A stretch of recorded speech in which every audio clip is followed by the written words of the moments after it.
Bienvenidos a este último video del curso Objetivos y Principios Políticos del Acusatorio Adversarial. Vamos a tratar hoy estos dos principios, contradicción e igualdad entre partes.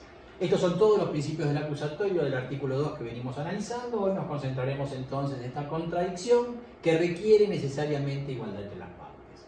La realidad que hemos suscrito con este nuevo modelo es la modalidad de un acusatorio en su versión más adversarial. Esto es un sistema de audiencias donde va a haber contradicción plena y obligatoria. Y para que esa contradicción plena y obligatoria logre aportar información de calidad para el juez, que no va a tener más un expediente al cual acudir, es una condición sine qua non que exista igualdad entre las partes. Si hablamos de contradicción, en el curso del sistema penal argentino, cuando vimos las diferencias entre sistema inquisitivo acusatorio, vimos que en el sistema inquisitivo, la verdad, bajo el método se consigue en el sistema inquisitivo a través de este método de indagación que la lleva a cabo el inquisidor en un proceso interno, con lo cual aparece allí un dictum autorreflexivo del juez que vomita su verdad. En cambio, en el sistema acusatorio rige esta idea de contradicción. La verdad se obtiene dentro de un proceso de conocimiento que surge de la contradicción. Esto es entonces producto de la adversarialidad y, como decía Foucault, la verdad son las chispas que surgen del choque de dos espadas. Esta idea de contradicción tiene que ver entonces con este sistema adversarial en su manifestación en un acusatorio muy potente, donde esa contradicción es esencial y se da en un circuito de oralidad masiva con este sistema de audiencias. Este es el nuevo escenario, la sala de audiencias, donde van a estar el juez con inmediación permanente con las partes que tienen que ser ininterrumpidas, con la posibilidad de que exista el público, y por ejemplo el artículo 362 del nuevo Código Procesal Penal Federal va a decir que los jueces promoverán la contradicción entre las partes a los efectos de escuchar las distintas opiniones objeto de impugnación. O sea, generar que la controversia se exponga y se puedan dar argumentos para que esa controversia pueda ser definida por el juez. Esto es entonces lo que va a suceder en la sala de audiencia. Va a haber dos partes que van a estar litigando y entre las cuales va a existir un control horizontal. Como no hay expediente y el juez va a escuchar solamente, lo que escuche de una de las partes va a tener que ser controvertido por la otra, y si la otra parte no lo controvierte, el juez lo dará como un punto no controvertido y fallará en base a esa situación. Esta litigación que se dé entre las partes ante el juez es lo que irá formando en el juez esa convicción que, como vimos, tiene que ir elaborando su decisión durante la audiencia, sistematizando argumentos, escuchando, sistematizando argumentos y elaborando la resolución que después dará de manera verbal. Jacques Calamandrei nos hablaba de la contradicción porque aludía a este carácter dialéctico del proceso. Él decía que el juez no está nunca solo en el proceso, que el proceso no es un monólogo, sino que es un diálogo, que es una conversación, un cambio de posiciones, de respuestas y de réplicas, un cruzamiento de acciones y de reacciones, de estímulos y contraestímulos, de ataques y contraataques.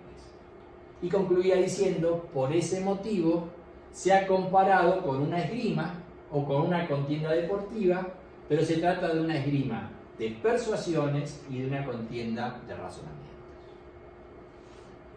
La idea es que la contradicción va a ser la regla general durante todo este proceso. Por supuesto que así se van a ir librando esas audiencias, pero por supuesto que hay casos donde las audiencias son unilaterales. Si en la IPP la Fiscalía va a pedir un allanamiento o una intervención telefónica, obviamente esa audiencia no puede ser contradictoria. Entonces el Código prevé audiencias unilaterales y a veces son unilaterales sucesivas, donde el juez escucha una parte y después escucha la otra, sin que pueda haber contradicción para poder decidir. La idea es que en esta lógica donde la regla es la contradicción, cuando yo voy a audiencia no puedo preparar mi caso con prescindencia de qué cosas van a ser sometidas a controversia. Lo que voy a decir puede ser sometido a controversia por la contraparte y yo tengo que estar preparado para eso. Y si mis argumentos no son sólidos, bueno, entonces tendré que ver por dónde sigue mi teoría del caso. Ya hemos dicho que este aforismo, lo que no está en actas no está en el mundo, no va más, que hoy lo que no se dijo en la audiencia, el juez lo ignora. Y el juez tiene que decidir con lo que sucedió en la audiencia, y así lo remarca el artículo 111. El juez no podrá suplir la actividad de las partes, esto es mantener su imparcialidad, y debe sujetarse a lo que hayan discutido. Lo que no sucedió en la audiencia no está en el mundo. Ya habíamos presentado esta idea cuando hablamos de oralidad. Un Alberto Binder que nos señala que litigar exige una clave ordenadora, una narrativa adecuada, tanto descriptiva como argumentativa, y que eso no se hace mágicamente, no se logra sin trabajo, hay que tener un trabajo previo donde se analice la información y además se despliegue capacidad técnica, que es una destreza que hay que adquirir. Tenemos que preparar el caso, prepararlo en función del tiempo necesario como para no extendernos en demasía, y para eso hay que desplegar estrategias y tácticas adecuadas. Decía por entonces que se acabó la guitarra y vamos a un juego de estrategia, y Leticia Lorenzo que nos marca entonces como tips que la presentación tiene que ser compacta y convincente, que tenemos que lograr captar la atención de los jueces y transmitir información relevante, información de calidad en tiempos breves. Es entonces las técnicas de litigación las que nos van a ayudar a cumplir estos objetivos como litigantes. De litigación hay mucho material disponible, y eso es una forma de capacitación que además hay que desarrollar en estos talleres de litigación que hoy empiezan a abundar y que tenemos que transitar. Se trata de un saber práctico, pero no es un saber práctico de improvisación, sino que es un saber práctico basado en capacitación. Vamos al tema de igualdad de partes, que una sinonimia es igualdad de armas, esa litigación que se va a dar, como decía Calamandrei, y la igualdad de armas que lo usamos mucho. Bueno, claro, es un concepto bélico, pero no es este concepto bélico, porque la guerra es obviamente el paradigma del concepto bélico, pero en la guerra gana el más fuerte, y esta no es la contradicción, cómo se debe dar la contradicción. La contradicción se debe dar, como decía, como una esgrima o una justa medieval. Y entonces ahí tenemos igualdad de armas. Igualdad de armas en las mismas posibilidades. Si lo llevamos a una lucha de sumo, ahí tenemos entonces cómo se daría esa contradicción. Y podemos tener esta escena. Lo que puede pasar es que esto se dé así. Lo que yo puedo afirmarles es que nunca el Ministerio Público podría ir a una audiencia siendo el más débil. Puede ser que durante el transcurso de la audiencia, por algo que o no había previsto o se dio en el marco del debate, la Fiscalía termine en esa posición, pero obviamente esto no es lo que debe suceder de entrada. Sí, por supuesto, puede ser que la defensa, en un caso, esté en esa situación, y es parte de cómo desarrolle su teoría del caso. El fiscal no puede ir a una audiencia en esta situación donde el fiscal sea el más débil. Eso es haberle errado en su teoría del caso. Sí puede ir la defensa sabiendo que esta es la situación y tendrá que igual elaborar un caso defendible. La teoría del caso ayuda entonces a ir equilibrado a una audiencia y preparado para lo que va a pasar. Cuando elaboro mi teoría del caso, no puedo abstraerme de la teoría del caso que va a sostener mi contraparte. O sea, uno tiene que preparar el caso pensando en cuáles son mis debilidades y mis fortalezas para preparar mis respuestas frente al caso. Y si mis debilidades son demasiado fuertes, bueno, pues tendré que reelaborar antes de presentar el caso mi teoría del caso. En esto hay todo un sistema de alerta, porque nosotros estamos acostumbrados a litigar muchas veces en el expediente escrito sin que nos importe mucho qué va a decir la contraparte. Y en estos modelos donde la cosa se produce ahora y ya, hay que estar preparado para eso. La teoría del caso nos orienta sobre la decisión a tomar. Por un lado, nos determina si se inicia o no la investigación del caso o se lo desecha.